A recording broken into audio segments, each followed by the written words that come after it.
సంవత్సరాల తరబడి ఎన్ని మందులు వాడినా మీ మోకాల నొప్పులు తగ్గట్లేదా? ప్రాణ పెయిన్ క్లినిక్ లో అత్యాధునిక చికిత్స. నమస్తే రమ్మగారు. నమస్తే చే. కొత్త కథలు ఏమైనా చెప్పుకుందామండి? అరేబియన్ నైట్స్ అని చెప్తున్నాం కదా. అవునవును. జాలరివాడు భూతము జాలరివాడి కథ చెప్తాం. ఈ బాగ్దాద్ నగరం చుట్టుపక్కలలోనే ఒక జాలరతను ఉండేవాడు. వాడికి పాపం ఎక్కువ చేపలు పడేవి కాదు. ఒకసారి ఏం చేశాట, టెగ్రిస్ నదికి వెళ్ళి ఇది వేశాడు, వాలేసాడు. ఎప్పటికో బరువుగా ఉంటే తీసి దాన్ని లాగాడు. లాగితే ఒక చచ్చిన గాడిద వచ్చింది, వాళ్ళంతా తెగిపోయి. అయ్యో ఇదేమిటి నా కర్మిటా కాలిపోయింది, దేవుడు నన్ను చేయటం లేదు, ఈ చచ్చిన గాడిద వచ్చింది, వాళ్ళేమో తెగిపోయింది అనుకుని ఆ గాడిదని పక్కకు తోసేసి వాళ్ళ మళ్ళీ దులుపుకొని మళ్ళీ వేశాడు. ఈసారి ఓ పగిలిపోయిన కొండ లాంటిది వచ్చింది. చీచీ చీచీ అనుకున్నాడు. దాని నిండా ఏమిటో చిల్ల పెంకులు అవి ఉన్నాయి. పగిలింది, బీటుకు కూడా పోనీ కుండ పడింది, పనికొచ్చేదైతే అనుకో, అది కూడా కాదు. మూడోసారి ఒక మట్టి బిడ్డ లాంటిది పడింది. భగవంతుడు నన్ను వాళ్ళే వేయద్దంటున్నాడు, కానీ మామూలుగా అయితే 3 సార్లే వేయాలి బెస్తవాళ్ళు, 4ఓసారి వేయరు. ఎవ్వరు లేరు, చుట్టుపక్కల చూశాడు ఎవ్వరు లేరు. 3 సార్లు వేసాక పడలేదు అనుకో, దేవుడు వద్దంటాడు, ఇంటికి వెళ్ళిపోమంటారు. వాళ్ళకి కుల శాసనం అనమాట అది. ముత్యం 3 సార్లు అంటాం కదా మనం కూడా. ముచ్చటగా 3 సార్లు ముత్యం, పల్లెటూళ్ళలో ముత్యం 3 సార్లు అంటారు. ముత్యం కాదు, ముచ్చటగానే అయ్యి ఉంటుంది అట్లా అంటారు. ముచ్చటగా మూడోసారి అవ్వలేదనుకో, ఇక 4ఓసారి మనం కూడా చేయం. వాళ్ళు కూడా అంతే. అటు ఇటు చూస్తే ఎవ్వడూ లేడు, ఎవడూ చుట్టలేదు. దేవుడా నన్ను క్షమించు, ఆహారం కోసం ఈ తప్పు పని చేస్తున్నాను, కులకట్టుబాటు దాటుతున్నాను, ఎవరు లేరు కాబట్టి నింగి నేల పంచభూతాలే సాక్ష్యం దీనికి అని చెప్పి వాలేసాడు. చాలాసేపటికి ఏదో బరువు తెలుస్తుంది. వాళ్ళ లాక్కున్నాడు. లాగితే అందులో ఒక ఇంత కూజా పడింది. కూజా పడేసరికి ఇవి ఏమనుకున్నాడు, ఏమైనా మండ్లు మాణిక్యాలు రత్నాలు వజ్రాలు ఉండొచ్చు, మట్టి మశానం కూడా ఉండొచ్చు. తీరా చూస్తే అది సీల్ చేసినట్టు కనపడుతోంది. ఇప్పుడు కూజా ఏదైనా నీళ్ళలో ఎవరి చేతిలో అయినా జారిపడి పడిపోయింది అనుకో, మామూలుగా నదుల్లోకి కూజాలు లాంటివి ఎట్టా వస్తాయి, కుండలు లాంటివి. ఎవరైనా ఈ పడవల్లో వెళ్ళే వాళ్ళ చేతులు జారిపోయి పడిపోతే దాన్ని పట్టుకోలేక వదిలేస్తారు. ఈ కూజా అటువంటిదనుకో, అలాంటిదనుకో, దీనికి సీల్ ఉండకూడదు. అది ఎలా ఉండాలి, ఓపెన్గా ఉండాలి. అందులోకి నీళ్ళు వెళ్ళిపోయి మట్టి మీద బురద చేరి ఉండాలి. కానీ ఇది అట్లా కాదు, పై భాగం ఇట్లా సీల్డ్గా ఉంది. సో ఇక్కడ ఏదో ఉంది అని భావించి ఏం చేశాడు, అటు ఇటు చూసి ఒక చిన్నది ఇంత మూలిక లాంటిది ఏదో కనపడితే, చిన్న మామూలు బెస్తవాళ్ళు చేసేటప్పుడు, పనులు చేసేటప్పుడు వలలు చిన్న సూదులు లాంటివి వలాళ్ళుకునేవి అవి ఉంటాయి. దొరికింది, దాన్ని పెట్టి బాగా కొట్టి దాన్ని బోర్లేసేసరికి ఏమి రాలా, అందులో ఇచ్చి మూతోడింది, ఏమి రాల. కానీ వాడికి ఒక్క క్షణమయ్యాక తెలిసింది, తను దాన్ని బోర్లు ఇస్తున్నప్పుడు దాంట్లో నుంచి ఏదో పొగలాంటిది వచ్చింది. అది అటా పైకెళ్తోంది. ఏమిట్రా అని దానికేసి చూస్తే అదొక భూతం ఆకారంలో కనపడింది. హడిలిపోయాడు వీడు, ఒక్క ఎగురెగిరాడు. ఓ నాయనో ఏదో భూతం వచ్చిందంటే ఆ భూతం కనపడింది. ఎవడరా నువ్వేనా నన్ను విడిపించింది అని అనగానే వీడు 10 దండాలు పెట్టాడు. మామూలుగా ఇలా భూతాలు జీనీలు అవి కనపడితే ఏమిటో బ్రహ్మాండం బదలై డబ్బులు వచ్చేస్తాయని అనుకుంటున్నాడు వాడు. అంతే. అక్కడి నుంచి దండాలు పెట్టి, ప్రభు తండ్రి నువ్వెవరినైనా నన్ను రక్షించడానికి వచ్చావు, రూపాయి లేదు, తిండి లేదు, ఒక చేప పడలేదు, నన్ను రక్షించు, కరుణించు, కనకవర్షం కురిపించు నా మీద అని కేకలు పెట్టాడు. కేకలు పెట్టేసరికల్లా అన్నాడు, నిజంగా నువ్వేనా నన్ను ఇందులోంచి తీసింది బయటికి అన్నాడు. అక్షరాలా నేనే స్వామి, ఇక్కడ ఎవ్వడూ లేడు చూడండి, నేను ఒక్కనే ఉన్నానన్నాడు. అయితే పట్టు నిన్ను చంపేస్తా అన్నాడు ఆ భూతం. అనగానే వీడు హడిలిపోయాడు. నీ దుంపదేగా, నేను నిన్ను రక్షిస్తే నేను ఇందులోంచి బయటపడేశాను, పైకి వెళ్ళేందుకు నీకు అవకాశం కల్పిస్తే నన్ను చంపేయటం ఏమిటి, భూతాలు డబ్బులు ఇస్తాయి, నువ్వు ఇట్టా ఎందుకు చేసినావు, అసలు నువ్వు ఇందులోకి ఎట్లా వచ్చావంటే, ఎన్నో ఏళ్ల క్రితం 1800 సంవత్సరాల క్రితం నేను భగవంతుడికి ఒక అపచారం చేశాను. ఆయన భగవంతుని కుమారుడు నన్ను భూతంగా మార్చి ఇందులో ప్రవేశపెట్టి సముద్రంలో పారేశాడు. అటాటాటాట ఎటాగో కొట్టుకొచ్చి ఈ నది నీళ్ళలో చేరా. ఎన్ని వందల ఏళ్ల నుంచి, 1800 సంవత్సరాలు కదా, ప్రతి సంవత్సరం ప్రతి 10 ఏళ్ళకి 20 ఏళ్ళకి అనుకున్నా నన్ను రక్షించిన వాడికి కోట్లు ఇస్తాననుకున్నా, ఎవడూ రక్షించరావు. 100 ఏళ్ళకి 200 సంవత్సరాలకి రక్షిస్తాననుకున్నా, ఎవడూ రక్షించలే. 300 ఏళ్ళకి 50,000 ఇస్తానన్నా, ఎవడూ రాలా. ఏదో ఒకటి ఇస్తాను అన్నవాడు ఎప్పుడూ ఎవ్వరూ రాలా. ఎన్ని వందల సంవత్సరాల నుంచి నేను ఇందులో వేచి ఉన్నాను. చివరికి నాకు విసుగు పుట్టింది, ఇందులో ఉండి ఉండి విరక్తి పుట్టింది. ఈ విరక్తి నుంచి నన్ను ఎవడు విముక్తి పరుస్తాడో వాడికి ముక్తి ప్రసాదిస్తానని పెట్టుకున్నాను, చంపేస్తాను వాడిని. ఇప్పుడు నువ్వు తెరిచావు అంటే ఇప్పుడు నా శపథం ప్రకారం నేను నిన్నేం చేయాలి? చంపేయాలి. అంతే. నా శపథం నెరవేర్చుకుంటాను నేను అనగానే వీడు నిర్ఘాంతపడి చాలరివాడు. అయ్యో బాబు, ఇంకేమైనా ఉంది? ఇప్పుడు చచ్చిపోతే ఇంట్లో పెళ్ళాం పిల్లలు ఇల్లు వాకిలి ఏమైపోతాయి? అక్కడి నుంచి అన్నాడు, మహాన్ బాబా నువ్వెవరో నాకు అర్థం కావటం లేదు, అయినా నువ్వు చూస్తే ఎంతున్నావు, చంపేస్తే చంపేద్దు కానిలే, నువ్వు నీలాంటి గొప్పవాడు చేసిన ప్రతిజ్ఞ నెరవేర్చుకోవాల్సిందే. వెధవ మామూలు జీవితాల్లో మేమే ఏదైనా ఒక మాట అంటే కట్టుబడి ఉంటాం. భగవంతుడి మీద ఒక ఆజ్ఞ ఒక బాణ పెట్టుకున్నాం అనుకో, దేవుడి మీద ఒట్టు అంటే చెయ్యాలి. మేము మామూలు మనుషులం. మేము ఎలాంటి వాళ్ళం? ఓ 100 ఏళ్ళు వస్తే చచ్చిపోతాం, 50 ఏళ్ళకే ముసలైపోతాం, 100కి చస్తాం. నువ్వు ఇంత గొప్పవాడివి, 18 ఏళ్ల నుంచి కూజాలో కూర్చున్నానని ఏమిటో సెలవిస్తున్నావు, నువ్వు చూస్తే ఎంతున్నావు, ఇందులో ఎట్టబట్టావు స్వామి నువ్వు అన్నాడు. ఆనంగానే భూతం ఉంది, ఎందుకు పట్టలేదు, నేను అందులోంచి బయటకు వచ్చాను, నువ్వు చూడలేదా?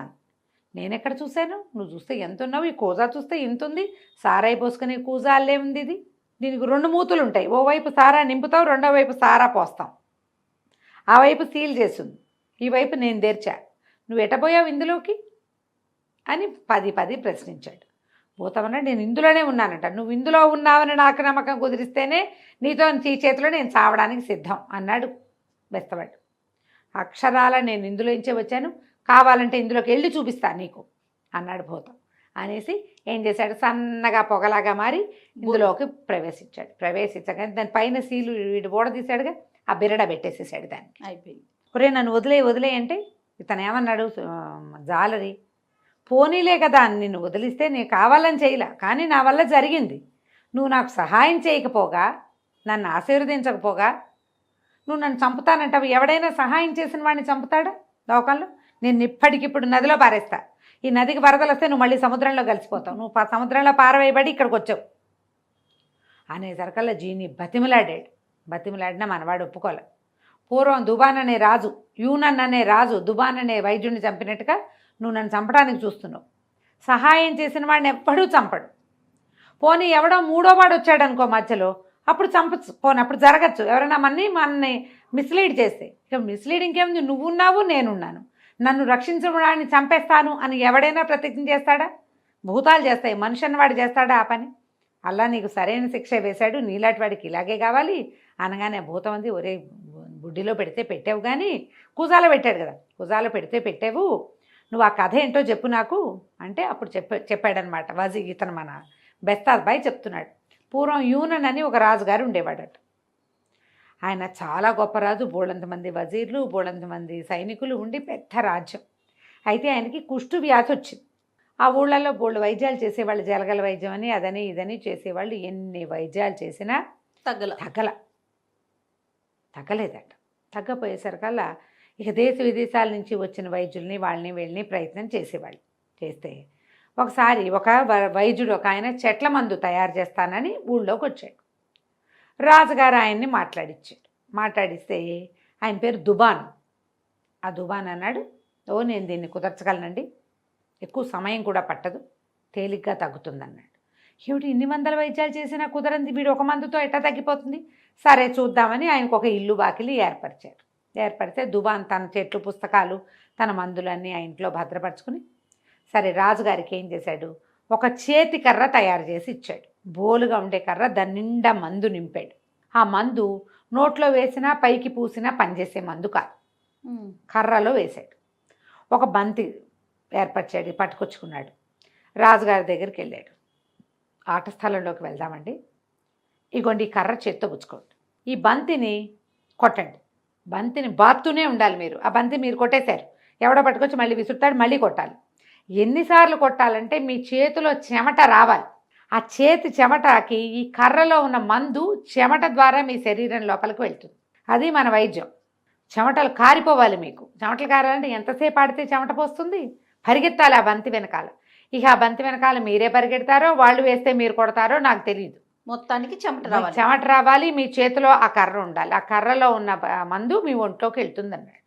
రాజుగారు విశేషంగా ఆడుకున్నాడు. ఆయనకి ఉత్సాహం వచ్చింది, ఏదో మందు తగ్గుతుందనేసరికాల.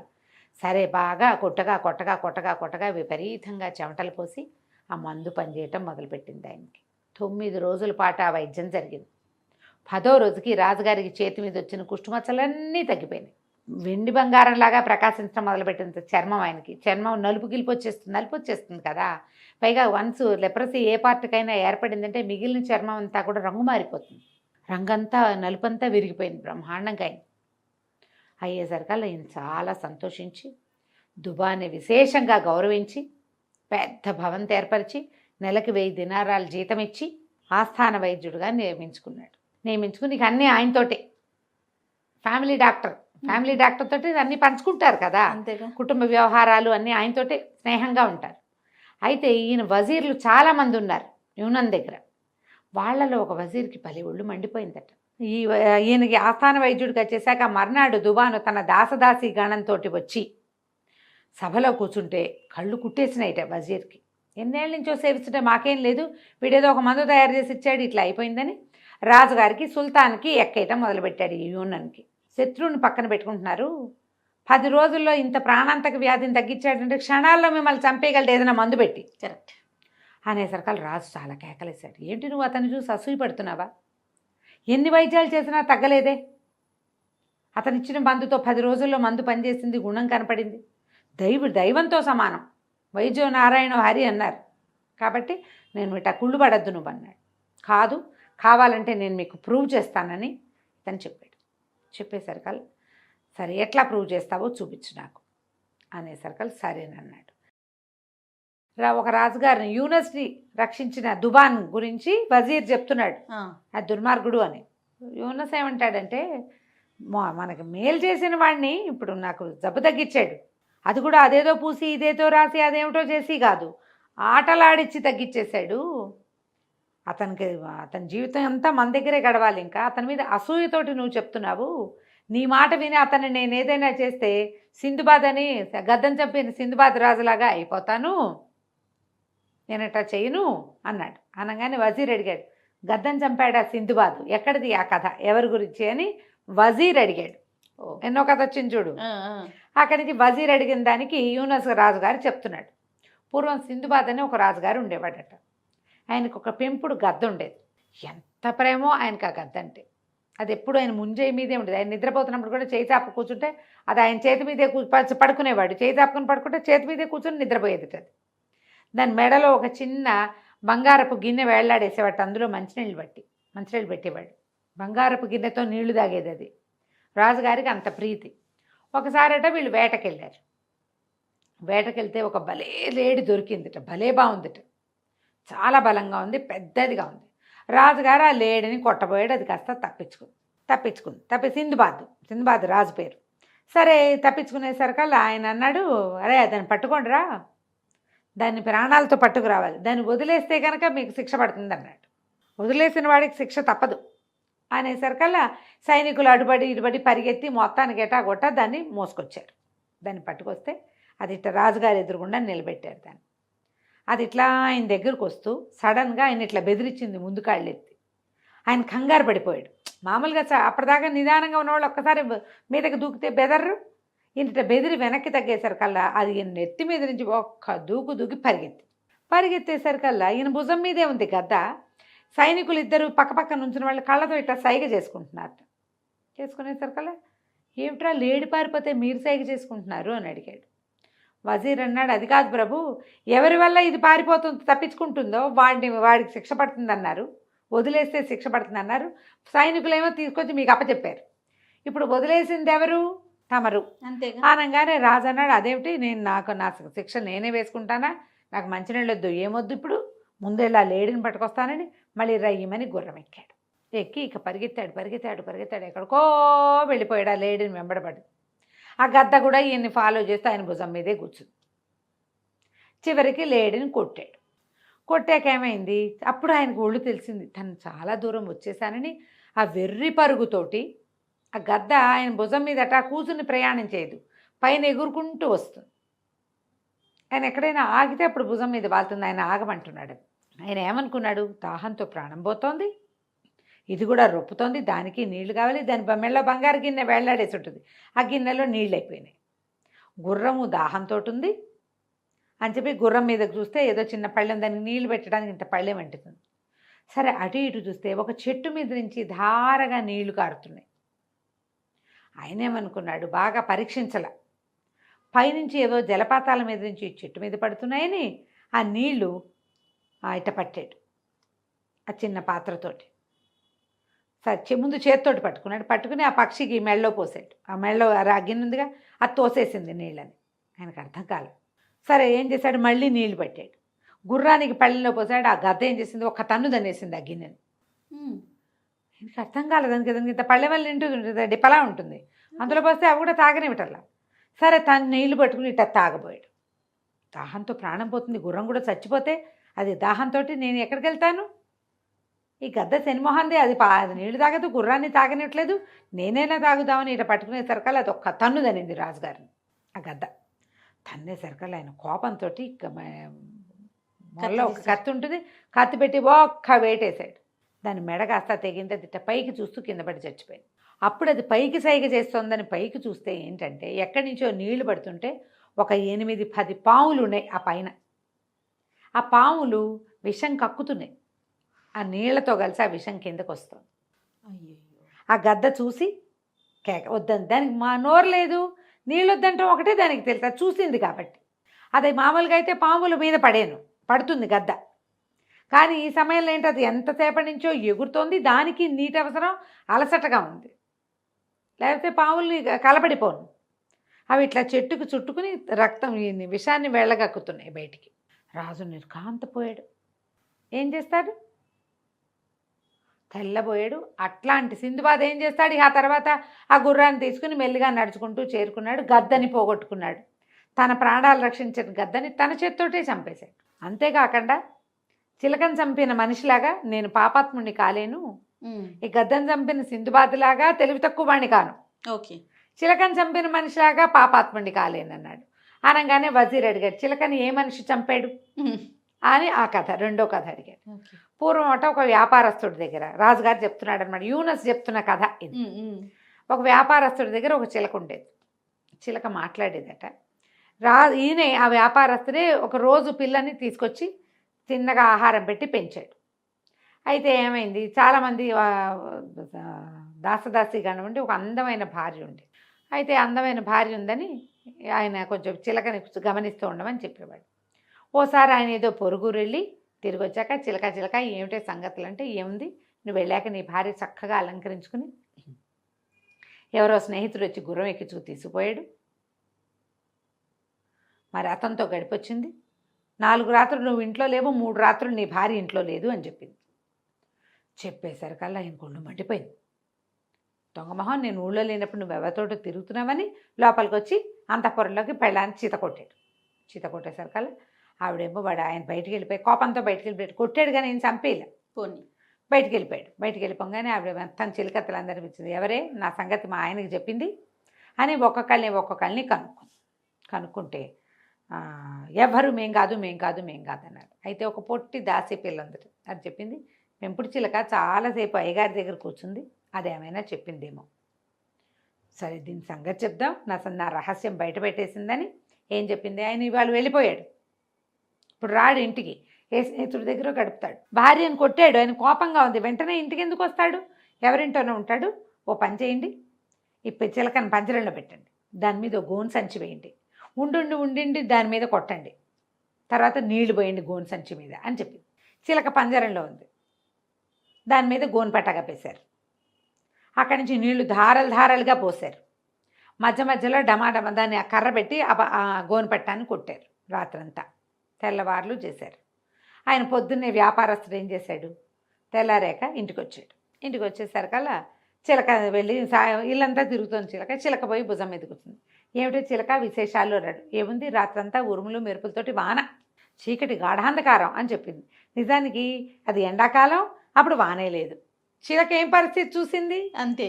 అక్కడి అన్నాడు, బోస్ నీదు పదిగా ఇంత పచ్చిపాపంగా అబద్ధాలు చెప్తున్నావేమిటే, నా పెళ్ళాన్ని గురించి కూడా ఇలాగే అబద్ధం చెప్పుంటావుగా నువ్వు అని చెప్పేసి దాని పీక వేసి చంపేశాడు. భారీ సంతోషంగా ఉంది. ఈ మనిషి ఏం చేశాడు, చిలక ఇలాంటి మాట ఎందుకు చెప్తోంది, ఏం జరిగింది, ఏమీ లేదు, ఎంక్వైరీ లేదు. ఈ ఎంక్వైరీ లేకుండా నువ్వు చెప్పావని నేను నమ్మను. ఈ సింధుబాద్ గద్దను చంపిన సింధుబాద్ లాగా తెలివి తక్కువ పని చేయను, మనిషిని చంపిన చిలకని చంపిన మనిషిలాగా పాపాత్ముడిని కాలేను, వైద్యుడి మీదకి వెళ్ళడానికి వీల్లేదన్నాడు రాజు. అయితే ఈ చిలకని చంపేశాడు వ్యాపారస్తుడు. చంపేసిన తర్వాత ఒక బానిస పిల్ల కూడా అతనికి చెప్పింది, మీ ఆవిడ ఎవరితోటో ఫ్రెండ్షిప్ చేస్తుందని. అవును. చిలక చచ్చిపోయిన తర్వాత ఆయన తన భార్య ఒక టర్కీ ఒకటితో మాట్లాడటం చూశాడు. చిలకని చంపేశాక ఇంకా చేసేదేముంది. ఈ మాట్లాడుకున్నారు వజీరు రాజు. వజీర్ ఏం చెప్పాడంటే రాజుగారికి చెప్తున్నాడు, దుబాను నిన్ను చంపేయగలుగుతాడు, ఎందుకంటే నీకు ఒక కర్ర ఇచ్చి కర్రతో నీకు పట్టి పీడిస్తున్న జబ్బుని పోగొట్టిన వాడు రేపొద్దు నీ పువ్వు వాసన చూడడానికి వాసన చూపించి చంపేయగలడు నేను, అంతే కదా. నీకు ఈ మేలు ఎందుకు చేశాడు, రేపేదో కీడు చేయకపోవటానికి. ఓ ఆలోచించు, అవునా కాదంటే రాజుకు ఆశ్చర్యంగా ఉంది. అలా జరుగుతుందంటామన్నాడు. ఎందుకు జరగదండి, ఒక యువరాజు వజీర్ కథ చెప్తాను వినండి అని వజీర్ ఇంకో కథ చెప్పాడు. ఒక దేశంలో ఒక రాజుగారికి ఒక కొడుకు ఉండేవాడట. ఈ కొడుక్కి వజీర్లతోటి ఫ్రెండ్షిప్. అయితే ఈ వజీరుల్లో ఒకడిని బాగా నమ్మేవాడు. ఒకసారి కుర్రాడు రాజకుమారుడు అడవిలో వేటాడడానికి వెళ్ళాడట. వేటాడడానికి వెళ్తే సరే వేటాడారు, వజీర్ కూడా వెళ్ళాడు ఆయనతో పాటు. ఆ వేట అయిన తర్వాత ఏదో ఒక భయంకరమైన మృగం వచ్చింది. వజీరు రాజకుమారుడి కవ్వించాడు, నీకు చేతనైతే దాన్ని చంపు, దాని వెనకాల పరిగెత్తు అని. ఎవ్వరూ రాకుండా యువరాజు ఒక్కడే ఆ జంతువు వెనకాల పరిగెత్తాడు. అదేదో ఒక విచిత్రమైన జంతువు. పరిగెత్తి పరిగెత్తి పరిగెత్తి దారి తప్పేశాడు. ఆ జంతువు అతనికి దొరకల. ఇతను ఏం చెయ్యాలో తెలియక వస్తూ ఉంటే ఒక అందమైన అమ్మాయి కనపడిందట యువరాజుకి. ఓకే. ఇతను పోయి ఆ అమ్మాయిని అడిగి, ఎవరమ్మాయి ఏమిటి, ఎందుకు ఏడుస్తున్నావు, ఏంటి, ఏడుచుకుంటుంది ఆ పిల్లకు నుంచి. నేనేం చేయను, మా వాళ్ళంతా వేటకొచ్చారు, నేను మా గుర్రాల మీద తిరుగుతున్నాం, పెద్ద వేటాడింది ఏమీ లేదు, నేను గుర్రం మించి జారి పడిపోయాను, మా సైనికులంతా ఇటో వెళ్ళిపోయారు, నేను ఇక్కడ ఉండిపోయాను అని చెప్పేసరికల్లా అతను అన్నాడు, సరే నేను కూడా దారి తప్పాను అనుకో, కానీ మెల్లిగా దారి చూసుకుని వెళ్ళిపోవచ్చు, నువ్వు నా గుర్రం ఎక్కు, మా స్కందావారానికి తీసుకెళ్ళి మేము గుంపు వచ్చాం కదా గుడారాలు, అక్కడికి వద్దు, కానీ మా వాళ్ళు మీ వాళ్ళని వెతికి పట్టుకుంటారులే, పైగా గుర్రాలు వేసుకెళ్ళిన వాళ్ళు ఓ గుర్రాల గుంపు ఇంకో గుర్రాల గుంపుని గుర్తుపడుతుంది. అంతేగా, ఇక్కడ ఆగాం, గుర్రపు చప్పుడు వస్తుందంటే ఎంతమంది వస్తారో లెక్కలు కూడా తెలిసిపోతాయి. కాబట్టి మనం చూద్దామమ్మా, నువ్వు నా గుర్రం ఎక్కమన్నాడు. ఎక్కితే ఈ అమ్మాయి ఇటు అటు అటు ఆ పక్క ఈ పక్క అని అట తీసుకెళ్ళి ఒక పాడుబడిపోయిన గుహ దగ్గరికి తీసుకెళ్ళి, నేను బాత్రూమ్కి వెళ్ళాలి, ఒకసారి వెళ్ళొస్తాను, నువ్వు ఇక్కడే నుంచో అని ఆ రాజకుమారిని అక్కడ నుంచోబెట్టి ఆ గుర్రం మీద వండి ఇది దిగి పిల్ల వెళ్ళిపోయింది. ఇటు ఎంతసేపటికి రాలా. రాకపోయేసరికల్లా డైరెక్ట్గా గుహలోకి వెళ్తాడు. ఆ అమ్మాయి నేను యూరినల్స్కి వెళ్తానంటే అందుకని ఇతను ఏం చేశాడు, ఆ గుహ పైపుకి కొంచెం పక్క నుంచి పై వైపుకి ఎక్కి అక్కడ నిలబడిట వంగి చూసేసరికల్లా అక్కడ ఒక రాక్షసి 4 పిల్ల రాక్షసులు కనపడ్డాయి. ఆ పిల్లలు అడుగుతున్నారు, అమ్మ అమ్మ ఆకలిస్తుంది, ఏం తెచ్చావే అంటే ఆ రాక్షసు చెప్తోంది, ఒక చక్కగా కండబట్టి నున్నగా తెల్లగా ఉన్న ఒక యువరాజు వాడి గుర్రము 2 తెచ్చా, కాసేపటికి ఎటాగు లోపలికి వస్తాడు. ఓకే, ముందు వాడిని తినేయండి, తర్వాత గుర్రాన్ని తినేద్దురు కానీ అనగానే ఆశ్చర్యపోయాడు. అమ్మ ఎట్లా పట్టుకున్నావే వాడిని అని అడిగారు. ఏముంది, విచిత్ర జంతువు వేషం వేశాను, వీడు పక్క వాళ్ళు ఉత్సాహిస్తే వచ్చేసాడు నా వెనకాల అన్నది. అనగానే వీడికి అర్థమైంది, ఆ జంతువుని వేటాడమని తనని ప్రోత్సహించింది ఎవరు, తనే, ఈ రాక్షసి. ఇది ప్రోత్సహించింది వజీర్ పంపించాడు. వజీర్ పంపించాడు అంటే వజీర్ ఏదైనా కుమ్మక్కయ్యాడేమో, వజీర్కి తెలిసేమో, ఏం చేయాలో తెలియలే. మెల్లిగా పక్క నుంచి దిగేశాడు. ఇంకా అమ్మాయి కోసం చూడకుండా గుర్రం తీసుకొని పరిగెత్తాడు, పారిపోయాడు. ఆ రాక్షసి చాలా దూరం వెంబడించింది కానీ వీడి దగ్గర గుర్రం ఉంది, పట్టుకోలేకపోయింది. వాడు దారులు మార్చి మొత్తానికి ఎట్లా కొట్లా తన స్కందావారానికి చేరుకున్నాడు తెల్లవారుజాముకి. అప్పుడు నిశ్శబ్దంగా ఉన్నాడు. అందరు అడిగారు, ఆ జంతువు చచ్చిపోయిందని, చంపేశానన్నాడు. వజీర్ ఏం మాట్లాడలే. తెల్లవారి రాజకుమారుడు ఇంటికి వెళ్ళాక వాళ్ళ నాన్నకు చెప్పాడు, నాన్న ఒక విచిత్రమైన జంతువు కనపడింది, వజీరే నాన్న అక్కడికి పంపించాడు అనగానే వాళ్ళ నాన్న వజీర్ని చంపేశాడు. ఇంకేమీ లేదు, ఏమిటి ఎందుకు ఏమీ లేవు, ఇలా జరిగిపోతుంది. ఇప్పుడు వీళ్ళ వల్ల మనకి కీడు జరుగుతుంది అని అర్థమైనప్పుడు ఏం చెయ్యాలి, నువ్వు తీర్పులు చెప్పించుకుంటూ కూర్చోకూడదు, ముందు వాడిని తీసేయాలి అక్కడి నుంచి. రాజుగారు యువరాజు వజీర్ని ఎట్లా తీసేశాడో నువ్వు వీడిని అట్లా తీసేయాలి. ఇవాళ నీకు ఈ జబ్బు పోగొట్టాడు, రేపు నిన్ను అంతే సింపుల్గా చంపేస్తాడు అంటే ఈ జనాల్లో కొంతమంది అన్నారు, మహారాజా మీరు ఆలోచించండి, ఎంతకాలంగానో ఎన్ని విధాలు ట్రై చేసినా, జలగల వైద్యం చేయించినా మీ కుష్టు వ్యాధి తగ్గలేదు, అతని వైద్యంతో తగ్గిపోయింది, మీ ప్రాణదానం చేశాడు, అంటే రాజుకి ఎక్కిపోయింది ఈ కథలతోటి. అవును, రేపొద్దున ఏదైనా చేస్తాడు. ఇప్పుడు ఇవాళ కర్ర ఇచ్చి కర్రతోటే జబ్బు పోగొట్టేశాడు. రేపొద్దున ఓ పువ్వు ఇస్తే ఆ పువ్వు వాసన పిలిచగానే చచ్చిపోతాను నేను, వాడి దగ్గర ఎన్ని రకాల మందులు ఉన్నాయో అనేసరికి ఇక సరే అతన్ని పిలిపించారు. పిలిపిస్తే రాజు అడిగాడు, నేను నిన్ను ఎందుకు చంపకూడదో చెప్పాను. అతనికి అర్థమైపోయింది వైద్యుడికి దుబానికి వీళ్ళందరూ తనని చంపడానికి సిద్ధంగా ఉన్నారు. ఉన్నారని. అయితే ఇతను ఏమన్నాడు, అయితే నన్ను చంపడానికి సిద్ధంగా ఉన్నారా, నన్ను వదిలిపెట్టేసేయండి, నేను వెళ్ళిపోతాను అంటే, కాదు కాదు, నువ్వు ఎక్కడికి వెళ్ళినా నువ్వు ఈ పని చేయగలవు, నన్ను చంపేసేయగలవు, నిన్ను చంపడం తథ్యం, నీకు ఆఖరి కోరిక ఏదైనా ఉంటే తీల్చుకో, ఎందుకంటే నా జబ్బు పోగొట్టావు కాబట్టి. అయితే ఇతను ఏమన్నాడు, అలా కాదండి, నాకు ఒక్కరోజు గడివి ఇవ్వండి, నేను వెళ్ళి మాకు ఇష్టమైన వాళ్ళందరికీ ఇది మంచి మాటలు చెప్పుకొని నా లెగసీని, నా వైద్యం ఉంది కదా, దాన్ని కంటిన్యూ చేయడానికి ఒక ఆధారం చూసుకుని నా పుస్తకాలు శిష్యులకి వాళ్ళకి అప్పచెప్పి వస్తా. టైం అడిగా. ఒక్కరోజు టైం ఇవ్వండి. పైగా మీరు నాకు మేలు చేశారు, ఇంత గొప్ప పేరు వచ్చింది, ఇంత సంపాదించుకున్నాను, ఇవన్నీ చేశా కదా, నాకు సమయం ఇస్తున్నారు కాబట్టి మీకు కూడా ఒక ఇది ఇస్తాను, ఒక అత్యద్భుతమైన పుస్తకం పట్టుకొస్తాను మీకోసం అన్నాడు. సరే రాజు ఒప్పుకున్నాడు. అతన్ని మంది మార్బలంతో సహా పంపించారు. ఆయన పుస్తకాలు ఎవరికి అప్పచెప్పాల్సిన వాళ్ళకి అప్పచెప్పారు. ఒక పుస్తకం చేత్తో పుచ్చుకొచ్చాడు. అక్కడి నుంచి ఒక మంచి పొడేదో పట్టుకొచ్చాడు, మందు పొడి. ఆ పొడిని ఒక పళ్ళెంలో వేసి ఒక చోట పెట్టాడు. రాజా, నా మెడ నరికేశాక నా తలకి ఈ మందంతా అంటించండి, నీకు రక్తం కారదు. నా తలని ఈ పళ్ళెంలో పెట్టి ఎదురుగుండా పెట్టుకోండి. ఈ పుస్తకం ఉంది కదా, ఈ పుస్తకాన్ని 3 పేజీలు తిప్పండి. 3వ పేజీలో ఒక్కో పేజీ తిప్పాలి. 3వ పేజీలో ఈ చనిపోయిన వాడి తల మాట్లాడేందుకు ఒక మంత్రం ఉంది. ఆ మంత్రం చదివితే మీరు ఏది అడిగితే ఆ ప్రశ్నకి నా చచ్చిపోయిన తల సమాధానం చెప్తుంది, నరకబడిన తల సమాధానం చెప్తుంది. ఆ తర్వాత మీరు ఏ తలను నరికినా ఆ తల మీకు ఆన్సర్ ఇస్తుంది. ఓ, ఆ విద్యని నేను మీకు గిఫ్ట్గా ఇస్తున్నాను అన్నాడు. నువ్వు వచ్చే గిఫ్ట్లు అక్కర్లా, ఏమక్కర్లా అని అనాలా? ఏమంటారు ఎవడైనా? వీడిని అసలు ఎదురుకుండా కాదు, ఎక్కడో చంపేయండి అనకుండా రాజుగారు అదేదో వచ్చి పడిపోతుందని సరే ఆయన ఇచ్చిన మందు పొడిని ఓ పళ్ళెంలో వేయించి తలారిని పిలిచి, ఎవరై వీటి తల నరికేయరా, తల నరికేయంగానే ఆ తలని ఎత్తి ఆ మందంతా పట్టించి ఆ పౌడర్ మీద ఉంచిపెట్టారు. కాళ్ళు ఇట్లా విప్పి చూస్తోంది ఆ తల. రాజుగారు పుస్తకం ఒళ్ళో పెట్టుకున్నాడు. పేజీ తిప్పాడు, 1 లెక్క పెట్టింది తల 1. 2వ తిప్పాడు 2.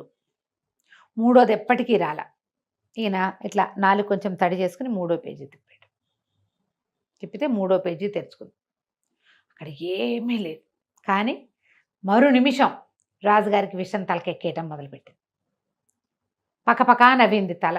వాసన చూపించి చంపేయగలనని తెలుసు నీకు, కాగితం తిప్పించి కూడా చంపేయగలను నేను అని చెప్పింది. రాజు, అమ్మో నన్ను చంపేశాడు వీడు, విషం ఎక్కిపోయింది తలకి. 2 పేజీలు తిప్పేసరికి ఆ విషపు పేజీలని వేలుతో కదిపేసరికి నోట్లో కూడా పెట్టుకున్నాడు. నోట్లో కూడా పెట్టుకుని పేజీ కదిపాడు. గోవిందా అయిపోయింది, రాజు మరణించాడు. ఇప్పుడు ఈ కథని జాలరివాడు ఇల్ఫ్రిత్కి, ఆ భూతానికి చెప్తున్నాడు. ఇట్లా రాజు ఏం చేశాడు చూడు, తనని రక్షించిన వాడిని చంపడానికి చూశాడు, చంపేశాడు. చివరికి తను కూడా చనిపోయాడు. అంతేగా. ఇప్పుడు నువ్వు కూడా అంతే, నువ్వు కూడా నాకు అంతే చేయబోతావు. నేను నిన్ను రక్షించాను, నువ్వు చెరువులో పడ్డావు, నీళ్ళల్లో ఉన్నావు, 1800 సంవత్సరాల నుంచి నువ్వు ఇక్కడ ఉంటే నేను ఒక జాలరివాడిని, నా బతికెంత, నేను నిన్నేదో తెలుసో తెలియకో నేను నిన్ను రక్షిస్తే ఏదైనా ఇస్తే ఇవ్వు, లేకపోతే పో లేచక్క. అది కాకుండా నువ్వేం చేసావు, నన్ను చంపుతానని ప్రతిజ్ఞ చేశానని ఇప్పుడు చంపుతానంటున్నావు. నిన్నెవడు నమ్మాడు? చచ్చినా ఇందులో నుంచి తీయను, ఈ సంగతి ఊరంతా చాటింపేయిస్తా, ఖర్చయినా పర్వాలేదు. నిన్ను ఇప్పుడే తీసుకెళ్ళి నదిలో పారేస్తా, తర్వాత నువ్వు ఎలాగో నదికి వరద వచ్చినప్పుడు సముద్రంలోకి పోతావు. అయిపోయాయి. బెస్త వాళ్ళందరికీ చెప్తా, ఒరే ఈ ఫలానాది, దీని బొమ్మ కూడా గీసి చూపిస్తా, ఇది దొరికితే దీన్ని తీయద్దు, ఇందులో ఉండే ఇల్ఫ్రిత్ భూతం చాలా చెడ్డవాడు, చంపేస్తాడు అని చెప్తా. ఎవ్వరూ తీయరు. ఇంకా కొన్ని 100 సంవత్సరాలు నువ్వు ఇందులోనే పడుందో కానీ అంటే ఆ కూజాలో ఉన్న భూతం బతిమిలాడేసింది, బాబు ఒరే నాయన ప్లీజ్ రా, ఒక్క అవకాశం వచ్చింది, దాన్ని ఉపయోగించుకొని ఇవ్వరా, నన్ను వదిలే అని బతిమిలాడితే, నువ్వు 100 ఒట్లు పెట్టుకుంటే కానీ నేను నిన్ను బయటికి తీనన్నాడు జాలరివాడు. భూతం చెప్పింది, నీకు మేలు చేస్తాను, నీకు చాలా మేలు చేస్తాను, నీకు డబ్బు వచ్చే మార్గం చెప్తా, నీకు డబ్బు వచ్చే మార్గం నేను చూపిస్తా, వదిలేసేయి, నన్ను వదిలేసేయి అంటే 100 ఒట్లు ప్రమాణాలు అన్నీ చేయించుకున్నాక సరే జాలరివాడు ఏం చేశాడు, మూత బయటికి తీసేసరికి వాడు ఇట్లా పైకి రాగానే వీడి భయం వేసేసింది, కాళ్ళు వణికిపోతున్నాయి. కానీ ఏదైనా వస్తుందన్న ఆశ అన్నమాట. అక్కడి నుంచి వాడేమన్నాడు ఆ భూతం, సరే నువ్వు నా వెనకాలరా, నేను నిన్ను ఒక చోటకి తీసుకెళ్తానని ఓ చోటకి ఎక్కడికో నడిపించు తీసుకుపోయాడు. అక్కడ ఒక చిన్న గుంట, ఎంత స్వచ్ఛమైన నీళ్లు ఉన్నాయో, ఆ నీళ్లలో బోల్డ్ రంగుల చేపలని, అంతా ఇసుక పర్రలు, ఏమీ లేదు అక్కడ, కొండలు చుట్టూత. అందులో 4 రంగుల చేపలున్నాయి, తెలుపు, ఎరుపు, నీలము, ఆకుపచ్చ. అసలు అలాంటి చేపలు ఎక్కడా చూడవు. ఆ 4 రంగుల చేపల్ని నువ్వు వలయ్యి నీకు పడతాయి అన్నాడు. నువ్వు పట్టుకెళ్ళి రాజుగారికి అమ్ముకో, డబ్బులు వస్తాయి, రాజు నీకు కావలసిన డబ్బు ఇస్తాడు, హాయిగా బతుకు ఓ అని చెప్పి ఆ 4 రంగుల చేపల్ని వీడిని పట్టుకోమని ఈ భూతం కాస్త ఒక్క ఎగిరి నేలను ఒక తన్నుదనేసరికల్లా ఆ నేల ఇట్లా విచ్చిపోయిందట. ఆ భూతం అందులోకి వెళ్ళిపోయింది. వీడు చక్కగా 4 రంగుల చేపల్ని పట్టుకుని చూస్తే అసలు ఎంత బాగున్నాయి, రకానుకోటి పడ్డాయి. రకానుకోటి పట్టుకొచ్చి ఓ చిన్న కుండలో వేసి పెట్టుకుని తర్వాత రాజుగారి దగ్గరికి తీసుకెళ్ళి అప్పచెప్పాడు. రాజుగారు ఆ రోజులో 1 దినారం ఇస్తే ఈ బెస్తవాడు 1 నెల, నెలన్నర అవలీలుగా బతికేస్తాడు. హాయిగా 2 పూట్ల తింటూ కులాసాగా ఖర్చు తక్కువ కదా. ఖర్చు తక్కువ. దినారం అంటే బంగారు నాణ్యం కదా. అదే అయితే 40 దినారాలు ఇచ్చి ఆ రాజుగారు ఒక వజీరు ఇవి కొన్నాడు. ఇవి వంటశాలలో ఎవరో ఒక వేరే దేశం నుంచి రాజుగారు, వేరే దేశపు రాజుగారు సుల్తాను వీళ్ళకి వంట మనిషిని పంపించాడు, ఒక బానిస పిల్లని బాగా వంట చేస్తాను. ఆ పిల్ల చేతికి ఇచ్చారు, రాజుకు రుచిగా వండి పెట్టు అని. రాజు కూడా చాలా సరదా పడ్డాడు ఆ చేపలు చూసి. వాటి మాంసం ఎంత రుచిగా ఉంటుందో వంట చేయించుకుందాం అనుకున్నారు. సరే వంట వండుకున్నారు, అది వేరే కథ. సరే రాజుగారేమో వజీర్ ఏమన్నాడు, అదెవరో రాజుగారు సుల్తాన్ నుంచి తెచ్చినటువంటి బానిస అద్భుతంగా వంట చేస్తుందని చేపలు 4 ఆవిడకి అప్పచెప్పి వండమన్నాడు. ఓకే, వండమన్న తర్వాత ఏమైంది, ఆవిడ వంట చేసుకోవడానికి అమ్మాయి పూనుకుంటే ఆ పిల్ల కొంచెం సౌందర్యవతి. వజీర్ గారి దగ్గరుండి వంట చేద్దామని ఈయన కూడా పోయాడు వంటింట్లోకి. పోయేసరికల్లా ఆయన ఇంకా గుమ్మంలోనే ఉన్నాడు. ఈ అమ్మాయి వాటిని ఆ చేపల్ని ఇట్లా పొయ్యి మీద కింద మంట పెట్టి పైన జాలీగా ఉన్నది ఒక ప్లేట్ పెట్టి చేపలు వేపాలి దాన్ని మంట మీద పెట్టింది.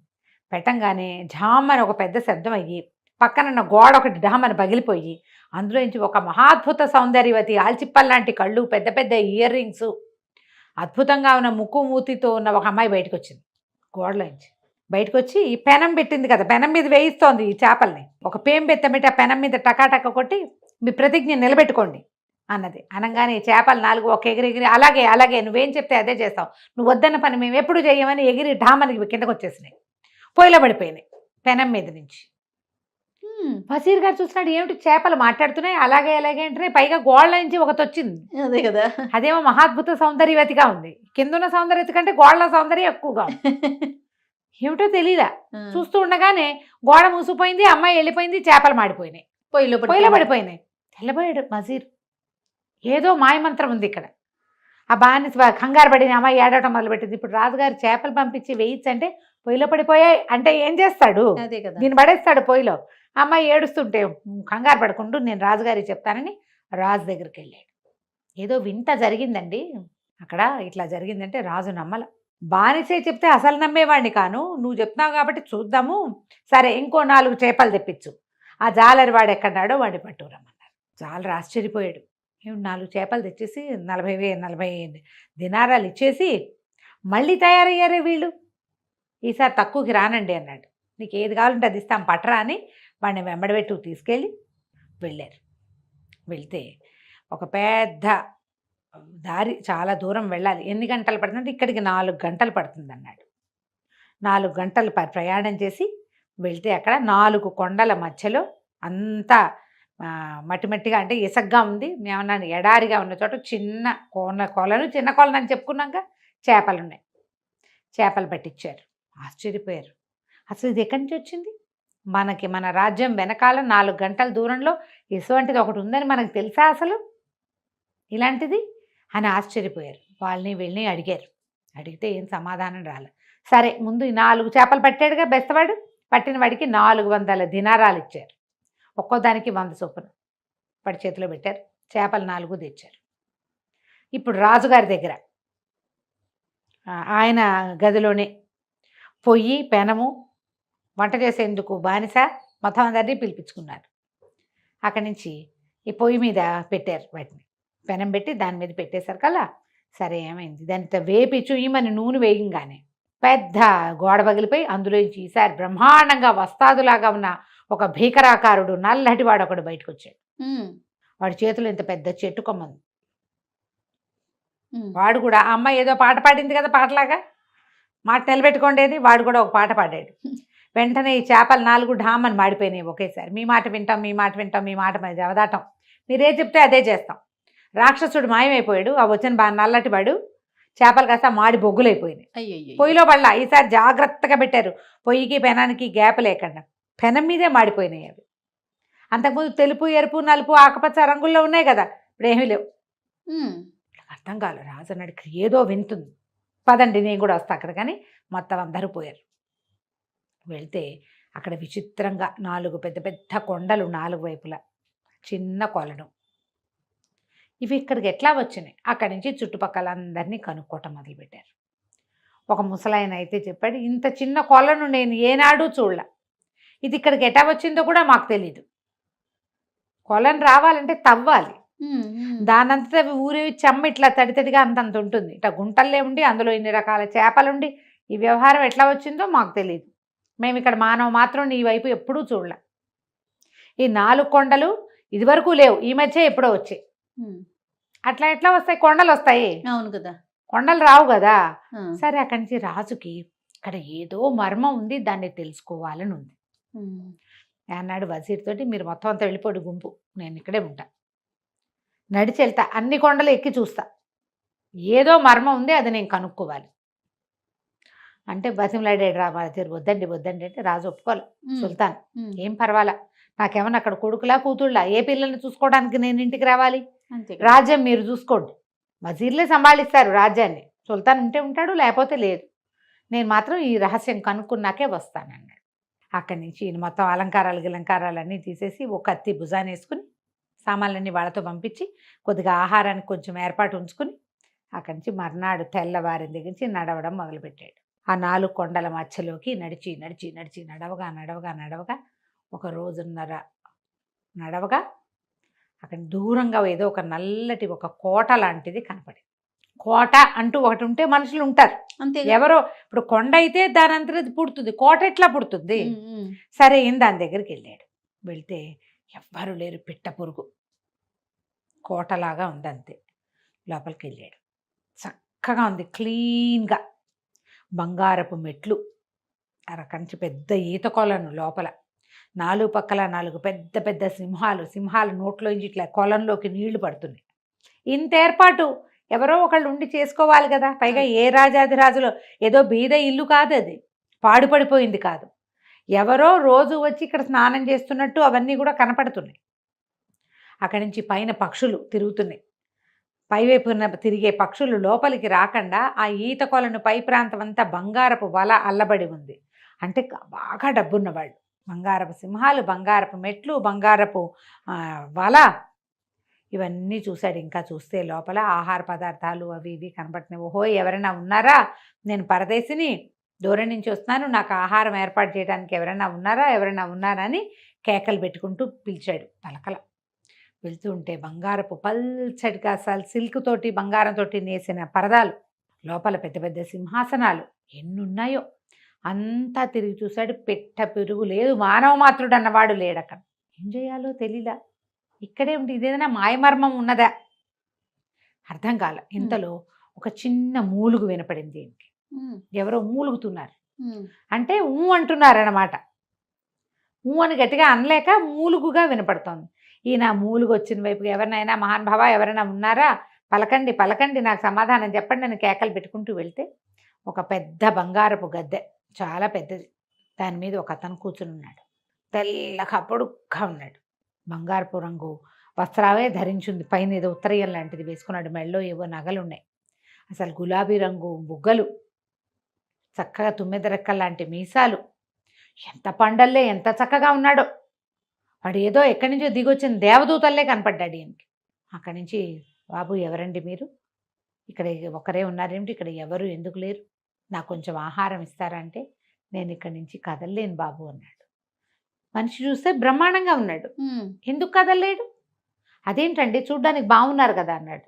బాగున్నాను కానీ కదలలేను ఆయన అని వస్త్రం తీస్తే నడుం కింద భాగం అంతా రాయి, పై పార్ట్ మాత్రమే మనిషిగా ఉన్నాడు అబ్బాయి. రాజు నిర్ఘాంతపోయాడు. సుల్తాన్, ఇలా ఎలా అయిపోయావు అంటే ఇక్కడ ఖచ్చితంగా ఏవో మాయలు మంత్రాలు ఉన్నాయన్నమాట. ఏం జరిగింది, నువ్వెవరు అంటే నువ్వెక్కడి నుంచి వచ్చావు అనేసరికల్లా 4 కొండల మధ్యలో ఒక చిన్న సరస్సు ఉంది, అందులో 4 రంగుల చేపలు ఉన్నాయి, అవి నా రాజ్యానికి వచ్చినాయి.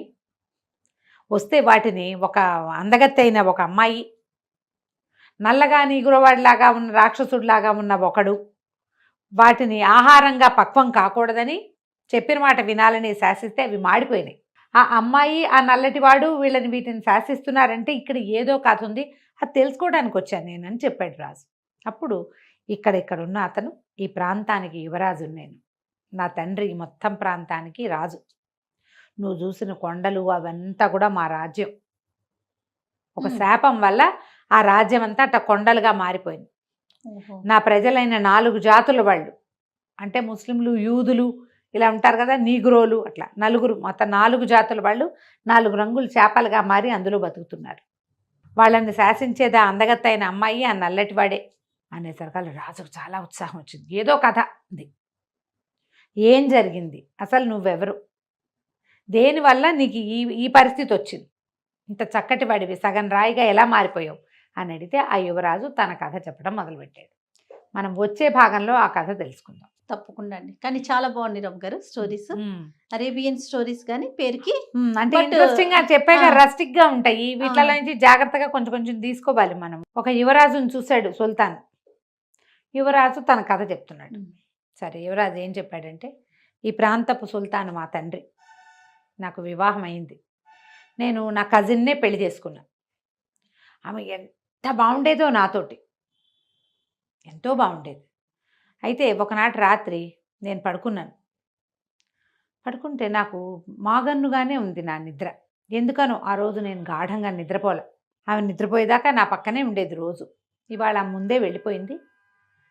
నేను మెలకుగానే ఉన్నా. మాగన్నుగా ఉన్నప్పుడు నా కాళ్ళ దగ్గర 2 పాల దగ్గర ఒకటి, తల దగ్గర ఒకటి 2 బానిసలు నుంచున్నారు. తల దగ్గర ఉన్న అమ్మాయి విసునకర్ర పెట్టి వీస్తుంది, కాళ్ళ దగ్గర ఉన్న అమ్మాయి కాళ్ళు పడుతోంది. వాళ్ళిద్దరూ మాట్లాడుకుంటున్నారు. ఏమని మాట్లాడుకుంటున్నారు, పిచ్చి వెధవలా ఉన్నాడేమిటి, ఎవరైనా ఇట్లా ఉంటారా, పెళ్ళాం అట్లా తిరుగుతుంటే ఈయన ఇట్లా పడుకుంటాడు అనేసరికి ఆ తల దగ్గర ఉన్న అమ్మాయి అంటుంది, ఏం చేస్తాడు ఈయన పాపం, ఇంత బంగారు కొండ, చూడటానికే ముద్దొచ్చేలాగా ఉంటాడు, అయినా సరే ఆ రాకాసి తిరిగిపోతుంది కదా రాణి, ఆవిడేం చేస్తుంది, రోజు నల్లమందు మాత్ర వేసి పడుకోబెట్టేస్తుంది. ఈయన మాత్ర వేసుకుని నిద్రపోతాడు. తెల్లారు లేచి ఆవిడ లేచో అక్కడి నుంచి బయట నుంచి వస్తుంది, అప్పుడు నిద్ర లేపుతుంది మొగుడిని. ఏం చేస్తాడు, ఆవిడొట్టి తిరిగిపోతుందని మాట్లాడుకుంటున్నారు. ఆశ్చర్యపోయాడు. ఏమిటి, అవునా, ప్రతిరోజు ఒక గ్లాస్ మంచినీళ్ళు ఇస్తుంది ఇతనికి, రోజు ఆ గ్లాసు పూర్తి చేస్తాడు. ఆ రోజు రాత్రి ఈయన సగమే తాగాడు, ఇంకా నిద్ర మాగన్నుగా ఉంది, ఇతనికి తెలిసిపోయింది. మర్నాడు పొద్దున పడుకుని నిద్రపోయాడు. ఆ రాత్రి నేను తెల్లవారు లేచేసరికల్లా నా భార్య వచ్చి నన్ను నిద్ర లేపింది. ఆవిడ చాలా ఫ్రెష్గా మామూలుగానే ఉంది. ఈ రహస్యం ఏదో ఛేదించాలనుకున్నా. ఆ రోజు రాత్రి ఆమె మంచినీళ్ళు ఇస్తే ఆమెకు తెలియనివ్వలేదు, ఒక్క చుక్క కూడా నీళ్లు తాగల. నేను ఆ కళ్ళ సందులోంచి రెప్పల మాట నుంచి చూస్తూనే ఉన్నా. నా భార్య చకచకా పరదాలు లాగేసింది, చకచకా తయారైపోయింది, ఏదో ఆహారం మూట కట్టుకుంది, నా కత్తి నాది భుజాన్ని వేసుకుని ఎక్కడికో వెళ్ళిపోయింది. నేను కూడా ఏం చేశానంటే ఆమెను వెంబడిస్తే నా భార్య ఎక్కడికో వెళ్ళి అది ఎలాంటిదంటే ఒక తాగుబోతులు, తిరుగుబోతులు వాళ్ళందరూ ఉండే ఒక ప్రాంతం. ఆ ప్రాంతంలోకి వెళ్తే ఆ లోపలికి వెళ్ళాను నేను కూడా ఆమె వెనకాల. నా భార్య మహాద్భుత సౌందర్యవతి, నేనే ఇంత చక్కటి వాడిని, నా పెళ్ళాం ఇంకా చక్కటి. ఈ లోపలికి వెళ్తే అక్కడ ఒక తాగుబోతువాడు, ఒక తిరుగుబోతువాడుగా ఉన్న ఒక బానిస దగ్గరికి వెళ్ళింది. వాడు ఎంత అసహ్యంగా ఉన్నాడంటే నల్లటి నలుపు, కుష్టు వ్యాధి ఉంది వాడికి, ఇంత పొడుగునున్నాడు, భీకరాకారుడు. నా భార్య వాడిని బతిమలాడింది, బామాలింది. వాడు అడిగాడు, ఇంత లేటుగా ఎందుకు వచ్చావు, నా ఫ్రెండ్స్ అందరూ ప్రియురాళ్లతో తిరుగుతున్నారు, ఎంజాయ్ చేస్తారు, నేను ఇట్లా ఒంటరిగా పడుకుని ఉన్నాను, నువ్వు ఇంత లేట్ ఎందుకు చేసావు అంటే నా భార్య వాడిని బతిమలాడి బామాలి కావలించుకుని వాడిని ముద్దు చేసి, నేను చూస్తుండగానే వాడితో పాటు వాడి ఒంటికి ఉన్న కుష్టుతోటి అతనితో పాటు ఉండిపోయింది. నాకేం చేయాలో తెలియలే, వాడిని చంపేయాలనిపించింది నాకు. నా భార్య లేచి బయటికి వెళ్ళినప్పుడు నేను అతన్ని పొడిచేశాను, చంపేశాను. అంటే పొడిచి పరిగెత్తుకుంటూ వచ్చేసాను. వీడి వల్ల కదా నా భార్య ఇట్లా చేస్తోంది అనిపించింది. వచ్చేసాను. వచ్చేసిన తర్వాత ఏమైంది, నేను ఇంటికి వచ్చేసా. మర్నాడు ఆ రోజు రాత్రి నా భార్య మామూలుగానే నాకు మంచినీళ్ళు పోసిచ్చింది. ఏం చేస్తుందో చూద్దాం అనుకున్నాను. తెల్లవారు ఏడుస్తూ వచ్చింది. ఏడుస్తూ వచ్చి మా అమ్మ చచ్చిపోయింది, నాకు చాలా బాధగా ఉంది అని ఎంత విపరీతంగా ఏడ్చింది. అమ్మ ఎందుకు ఏడుస్తోంది, వీడిని పొడి చేశానని తెగ ఏడ్చింది. అక్కడి నుంచి మా అమ్మ జ్ఞాపకార్థం ఒక గోరీ కట్టుకుంటాను, ఆ గోరీ ఎదురుగుండా నా దుఃఖాన్ని వెళ్ళబోసుకుంటా 1 నెల రోజుల పాటు నేను నా దగ్గరికి రావద్దు, నాతో మాట్లాడద్దంది. సరేనన్నాను. అక్కడి నుంచి ఒక గోరీ కట్టుకుని ఆ గోరీలోకి ఆ కత్తిపోటుతోటి చావలా వాడు బతికే ఉన్నాడు. ఆ కత్తితో పోటుతో ఉన్నవాడినే తీసుకొచ్చి ఆ గోరీలో పడుకోబెట్టింది. పొద్దస్తమానం అక్కడే కూర్చుని వాడి సేవ చేసుకుంటూ ఉండేది. చుట్టాల పక్కాలంతా ఏమనుకునేవాళ్ళు, వాళ్ళ అమ్మ చచ్చిపోయింది అందుకని గోరీ అక్కడ జ్ఞాపకార్థం గోరీలు కట్టుకుంటారు, వాళ్ళ పద్ధతి అది. ఏడుస్తోంది అనుకున్నారు. ఇవి మాత్రం ఆ లోపల ఉన్న వాడి కాళ్ళు చేతులు పట్టుకుంటూ వాడిని బతిమలాడుకుంటూ వాడిని ముద్దు చేసుకుంటూ వాడితో పాటే ఉంది. 1 నెల రోజులైనా ఆమె దుఃఖం తీరలా. ఒకరోజు నేనే ఆ గోరీ దగ్గరికి వెళ్ళి ఆమె మీద గట్టిగా అరిచా. వాడిని పొడి చంపేసినా నీకు బుద్ధి రాలేదు, నువ్వు ఇట్లా చేసావా అనగానే నా భార్య తిరగబడిపోయింది నా మీద. ఓరి దుర్మార్గుడా, నా ప్రేమ జీవితాన్ని నువ్వే పాడు చేసావు, పంచప్రాణాలు వాడంటే నాకు, నువ్వు ఇట్లా చేసావు కాబట్టి నేను మామూలు దాన్ని కాను, నీ భార్యని పిచ్చిదాన్ని మీ బాబాయ్ కూతురుని అనుకుంటున్నావేమో, నీ అంతు చూస్తానని అక్కడి నుంచి ఏవో నీళ్లలో ఏదో పొడి కలిపి దాన్ని మంత్రించి నా మీదకి పారబోసేసింది. ఆ పారబోసిన మరుక్షణం, ఆ నీళ్లు పోసేసిన మరుక్షణం నా నడుం కింద భాగం అంతా రాయి అయిపోయింది. నేను ఎట్లా పడి ఉండిపోయాను. వాడేమో శవంలాగా అట్లాగే ఉన్నాడు, వాడు బతికే ఉన్నాడు, చచ్చిపోలా, ఆ కత్తిపోటుతోటే ఉన్నాడు. అక్కడి నుంచి ఏం చేసింది, నీ ప్రజలు నీ రాజ్యం చూసుకునే కదా, నేను రాజు, నువ్వు సుల్తాన్ అన్న గొప్పతో, యువరాజు అన్న గొప్పతోటి, వీడు బానిసని కదా నా ప్రియుణ్ణి నువ్వు ఇలా చేసావు, నీ రాజ్యమే లేకుండా చేస్తానని నా రాజ్యం మీదకి మొత్తం నీళ్లు బారబోసేసింది ఇట్లా మంత్రించి. దాంతో మా రాజ్యం మొత్తం కొండలైపోయినాయి. ఆమె ఏ గోరీ కట్టిందో ఆ గోరీ మాత్రం ఉండిపోయింది, నా భవనం ఉండిపోయింది, మిగిలిందంతా అయిపోయింది ఇట్లా. అక్కడి నుంచి నా రాజ్యంలో ఉన్న 4 జాతుల వాళ్ళు 4 రంగుల చేపలుగా మారిపోయి ఆ కొలంలో ఉండిపోయారు. ఇదంతా నా రాజ్యం, నేను ఇట్లాగే ఉన్నాను, నాకు ఏమీ చేయటానికి దారి లేదు. అమ్మాయి రోజు వస్తుంది, రోజు వచ్చి కొరడా పెట్టి రోజుకు 100 దెబ్బలు కొడుతుంది నన్ను. ఇప్పుడు కింద భాగం ఏం లేదు, పై భాగానంతా ఒళ్ళంతా వాతలే వాడి ఒంటి నిండా యువరాజుకి కొడుతుంది. అక్కడి నుంచి వాడిని బతిమలాడుకుని, వాడిని బావాలుకుని, వాడిని ప్రేమించి, వాడిని ముద్దు చేసి ఆ శవంలాగా ఉన్నవాడితోటి అలాగే ఉంటుంది. వాడు చావడు బతకడు, నేను బతకను చావను, ఇగో ఇలాగే పడున్నాను, నా రాజ్యం అంతా ఇట్లా అయిపోయింది అన్నాడు. సుల్తాన్కి ఎంత బాధ వచ్చేసిందో. పోని ప్రేమించింది అనుకో ఆ అమ్మాయి, దాని దారిని అది పోవచ్చు కదా, వీడిని ఎందుకు చేయటం? రాణిగా ఉండి సుల్తాన్కి క్వీన్గా ఉండి ఈ పని చేయకూడదు. సరే నేను దాని అంతు చూస్తాను, నువ్వు ఇక్కడే ఉండని. ఏం చేశాడు, వెళ్ళిపోయి చూస్తే వెతికితే ఇప్పుడు ఆ శవం ఎక్కడుందంటే ఆ గోరీలాగా ఉన్న దాంట్లో ఆ బానిస ఉన్నాడు. వీడు వెళ్ళిపోయి ఆ బానిసని 4 పోట్లు పొడిచి చంపేశాడు రాజు. ఈ సుల్తాన్ వచ్చాడు కదా, ఇతను చంపేసి అక్కడ దుప్పటి కప్పుకొని పడుకున్నాడు. సాయంకాలం అవ్వగానే అమ్మాయి ఇచ్చింది. లోపలికి రావటమే ఈ భర్తగా ఉన్నాడుగా, ఈ సగం శరీరం రాయి అయిపోయిన యువరాజు వాడిని 100 కొరడా దెబ్బలు కొట్టింది. వాడు అరిచర్చి కేకలు పెట్టి మూలిగి దెబ్బలు తగులుతుంటే ఎవరైనా మూలుగుతారు కదా, ఆ మూలుగులన్నీ అయిపోయాక లోపలికి వచ్చింది. లోపలికి వచ్చి నా దైవమా నువ్వు ఎలా ఉన్నావు, ఈరోజు నువ్వు ఎలా ఉన్నావు, నాతో మాట్లాడు, ఎన్ని రోజులైందో నువ్వు మాట్లాడంటే అన్నాడు. అనగానే అప్పుడు నిర్కాంతపోయింది. నువ్వు మాట్లాడతావా, నువ్వు బతికే ఉన్నావా అని. బతికే ఉన్నాను, నేను మాట్లాడతాను అనేసరికి రా నా దాని దగ్గరికి తీసుకో, నువ్వు మామూలుగా అయితే నాకు అదే కావాలి అని ఏడ్చి శోకాలు పెట్టింది. ఈ సుల్తాన్ అన్నాడు, ఈ బానిస వేషంలో అక్కడ పడుకుని ఉన్నాడు కదా, దాని ఏముంది, అన్నిటికీ అల్లాయే ప్రభువు, నువ్వు రోజు కొట్టుకొట్టి హింసిస్తున్నావు నీ భర్తని, వాడు శాపనార్థాలు పెడుతున్నాడు, ఆ శాపాలన్నీ తగులుతాయి మనకి, ముందు వాడిని విముక్తుని చేసి అప్పుడు మన ఇద్దరం హాయిగా ఉందాం అనగానే, సరే నీకు వాడిని విముక్తుని చేస్తే నీకు సంతోషమైనా అంది, నాకు సంతోషమే, వాడిని విముక్తి పరిచేసేయి ముందు అనగానే ఈ అమ్మాయి వెళ్ళి ఏం చేసింది, మంత్రించిన జలం జల్లి యువరాజుని నార్మల్ చేసేసింది. ఆయన ఆశ్చర్యపోయి అటు ఇటు చూస్తుంటే ఆ పరిగెత్తుకుంటూ మళ్ళీ లోపలికి వచ్చింది. నువ్వు చెప్పిన మాట ప్రకారమే చేసేసాను, యువరాజుని విముక్తుని చేసా, నాతో మాట్లాడు, మన ఇద్దరం కలిసి జీవిద్దాం మళ్ళీ సంతోషంగా అంది. ఆ అమ్మాయి ఒక మంత్రగత్తె, అందుకే ఈ పని చేయగలిగింది. ఆ అమ్మాయికి ఆ బానిస్తోటే ఆ అమ్మాయి స్నేహము జీవితం అన్నమాట. అక్కడి నుంచి మళ్ళీ ఈ బానిస వేషంలో ఉన్న సుల్తాన్ అన్నాడు, వాడిని ఒక్కడిని వదిలేస్తే సరిపోతుందా, చేపలుగా మార్చేసావు ప్రజలందరినీ, మొత్తం ఊరంతా ఏమో కొండలు చేసేసావు, అవన్నీ శాపనార్థాలు పెడుతున్నాయి, నువ్వు వెళ్ళి మళ్ళీ తిరిగి వచ్చే లోపల నేను అదే పడుతూ ఉంటున్నాను, వాళ్ళందరినీ ఎవరి జీవితాలు వాళ్ళకిచ్చే, మన జీవితం మనం తీసుకుందాం అనగానే ఈ అమ్మాయి మళ్ళీ వెళ్ళి ఆ కోటలోంచి బయట నిలబడి మంత్రించిన జలం జల్లి మొత్తం ఊరంతా మామూలుగా చేసేసింది. పెద్ద పెద్ద రహదారులు, వీధులు, రాజోద్యానాలు, బోల్డని బిల్డింగులు, మనుషులు, ప్రజలు, మొత్తం అంతా ఆ ఎడారిలాగా ఉన్నదంతా పూర్తి స్థాయి రాజ్యంలాగా అయిపోయింది. ఆ అమ్మాయి పరిగెత్తుకుంటూ కోటలోకి వచ్చింది. నువ్వు చెప్పినట్టే చేశాను నా దైవమా, నువ్వు నాతోటి బాగా ఉండు అని వెళ్ళిట దగ్గరికి వెళ్ళి గట్టిగా కావలించుకుందా. పడుకుని శవంలా పడున్నాడు కదా, ఇట్లా ఎప్పుడైతే ఆ అమ్మాయి తన మీదకి వచ్చేసి తను ఇట్లా కావలించుకుందో, ఈ సుల్తాన్ ఏం చేశాడు, పక్కన దాచిపెట్టుకున్న కత్తి తీసి కసకస పొడిచేసాడు అమ్మాయి. 5-6 పోట్లు ఇప్పుడు నువ్వు తప్పించుకుని నిలబడి ఉన్నారనుకో, తప్పించుకుంటారు. ఇప్పుడు ఎట్లా తప్పించుకుంటారు, మీద పడుకుంటాకపోతే తప్పించుకోలేరు కదా. చేత్తో మెడ పట్టేసుకున్నాడు, కత్తి పెట్టి పొడిచి చంపేశాడు.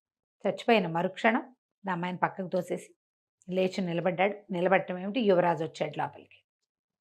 2 శవాలు ఉన్నాయి అక్కడ, ఒకటి ఆ పాత నీగురువాడి శవం, అమ్మాయి బానిస శవం, ఈ అమ్మాయి శవం. వెంటనే అప్పటికప్పుడు తవ్వి పాతేసి ఉప్పు పోసేసి దాని మీద మొత్తాన్ని పూడ్చేశారు. పూడ్చేశాక అప్పుడు వాళ్ళిద్దరు ఒకళ్ళనొకళ్ళు కావలించుకున్నారు, రాజుగారు, సుల్తాను, యువరాజు ఇద్దరు.